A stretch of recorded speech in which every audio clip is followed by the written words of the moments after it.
Angličtina na dovolenku. A1, B1. Vyrobila Audio Academy EU.EU 2024. Skriptá k tomuto kurzu so zvukovými stopami, testami a obojstrannými výukovými kartičkami si môžete bezplatne stiahnuť na adrese www.audioacademy.eu.eu. Táto nahrávka je chránená autorskými právami.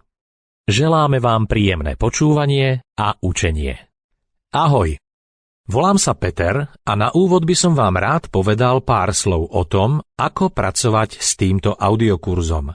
Kurs je založený na kontextovom učení, čo znamená, že sa nebudete učiť len jednotlivé slová, ale budete počúvať aj vety, ktoré tieto slová obsahujú. Zvládnutie celých viet vám neskôr pomôže oveľa lepšie komunikovať, ako keby ste si aktívne osvojovali len jednotlivé slová. Kurs je rozdelený na jednotlivé lekcie podľa tém. Každá lekcia sa skladá zo 6 zvukových stôp. Keď najprv počujete cudzí jazyk a potom slovenčinu, cvičenie sa nazýva Počúvajte. Keď najprv počujete slovenčinu a potom cudzí jazyk, cvičenie sa nazýva Prekladajte. V prvej stope budete počuť slová najprv v cudzom jazyku a potom v slovenčine. V druhej stope ich budete počuť najprv v slovenčine a mali by ste sa ich pokúsiť preložiť skôr, ako ich budete počuť v cudzom jazyku. Slová sú vždy zoradené náhodne.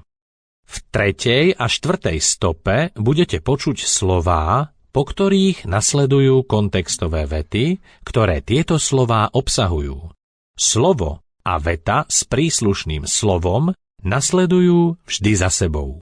V 5. a 6. stope budete počuť iba vety. V 5. stope sú vety najprv v cudzom jazyku a v 6. stope najprv v slovenčine.